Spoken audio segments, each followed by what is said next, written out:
পুলিশের উর্দি করে civic volunteer ঘুরছে, এটা নতুন কিছু? পঞ্চায়েত নির্বাচন থেকে আরম্ভ করে যে কটা নির্বাচন হয়েছে, সিভিকের উর্দি পরে গিয়ে তারা বিজেপি কর্মীদের ওপর অত্যাচার করছে, ভিডিও আছে। সিভিকের উর্দি পরে যারা সিভিক ভলেন্টিয়ার, যে ওই পুলিশের উর্দি পরে, মানে সিভিক ভলেন্টিয়ার পুলিশের উর্দি পরে এরকম কত কাণ্ড ঘটিয়ে বেড়াচ্ছে, আপনাদের কোনো ধারণা নেই, কোনো ধারণা নেই। এক সিভিক ভলেন্টিয়ার তো এক মায়ের বোনের ইজ্জত নিয়ে চলে গেল।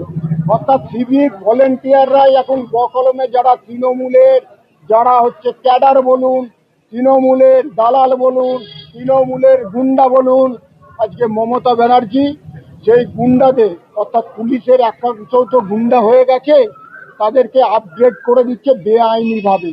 এর প্রত্যেকটা বিষয়ের তদন্ত হবে, নিশ্চিত থাকুন, প্রত্যেকটা বিষয়ের তদন্ত হবে এবং তদন্তর পর উচিত সাজাও হবে, এটা আপনারা লিখে রাখতে পারেন।